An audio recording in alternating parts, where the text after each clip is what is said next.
Hey guys, കുറേ കാലത്തിന് ശേഷം ഞാൻ വീണ്ടും വീഡിയോ കൊണ്ടാക്കാന്ന് വിചാരിച്ചു. കണ്ണപ്പൻ, അമൽ, വിഷ്ണു ഇവർ നാട്ടിൽ നിന്ന് വന്നാൽ എങ്ങോട്ടേലൊക്കെ പോകണ്ടേ.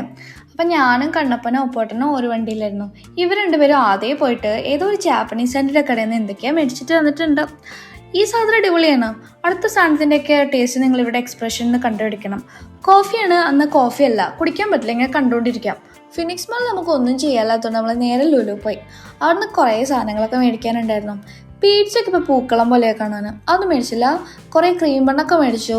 മിനീസിലെ ക്യൂട്ട് സാധനങ്ങൾ കണ്ടപ്പോൾ വിഷ്ണുവിനൊപ്പം നീതുവിന് ഓർമ്മ വന്നു. പക്ഷെ ഇവനൊന്നും മേടിച്ചില്ല. പിന്നെ ഈ ചായ കുടിച്ചാൽ നമുക്ക് രണ്ടും എടുക്കണം, ചായയും കുടിക്കാം, അത് ചെടിയും നടാം. ഇതൊക്കെ കേട്ട് നമ്മൾ എങ്ങോട്ടാവും? ഈ മെട്രോ സ്റ്റേഷൻ കണ്ട് എല്ലാവർക്കും മനസ്സിലാവും, ബാംഗ്ലൂരിൻ്റെ വികാരമായ ചേർച്ച് സ്ട്രീറ്റ്. ഇവിടെ പോയ വിമാരുടെ സ്ഥിരം പരിപാടിയാണ്. ഇതിങ്ങനെ നോക്കി നിൽക്കും, വാങ്ങാനിങ്ങനെ നോക്കും, വാങ്ങില്ല. പിന്നെ ഇവിടെ കുറേ സാധനങ്ങളൊക്കെ വിൽക്കാൻ വെച്ചിട്ടുണ്ട്. പക്ഷെ ഞാനവിടുന്ന് വാങ്ങാനൊന്നും പറയില്ല. കാരണം കൊമേഴ്ഷ്യലിൽ പോയിട്ട് നമ്മളിങ്ങനെ ബാർഗെയിൻ ചെയ്തിട്ട് വാങ്ങുമ്പോൾ ആ ഒരു ഫീല് വേറെയാണ്. അത് കഴിഞ്ഞിട്ട് നമ്മൾക്ക് കുറച്ച് കൊറിയൻ ചൈനീസ് ഫുഡൊക്കെ ട്രൈ ചെയ്യണമെന്നും പറഞ്ഞിട്ട് ഒരു റെസ്റ്റോറൻറ്റിൽ കയറി. നല്ല രസമായിരുന്നു. ഇന്ന് ഒരുപാട് ഫുഡ് കഴിച്ച് വയ്യ കൈസ്. ഇനി നമുക്ക് വീട്ടിൽ പോയിട്ട് ഇങ്ങനെ റെസ്റ്റ് എടുക്കാമെന്നൊക്കെ ഇങ്ങനെ വിചാരിച്ചിരിക്കുമ്പോഴാണ് നേരത്തെ മന്തി ഇങ്ങനെ മൈൻഡിൽ വന്നത്. അപ്പം ഇനി എന്തായാലും അവിടെയും കൂടി പോകും. അപ്പോൾ ഓക്കെ ഗൈസ്, ബൈ.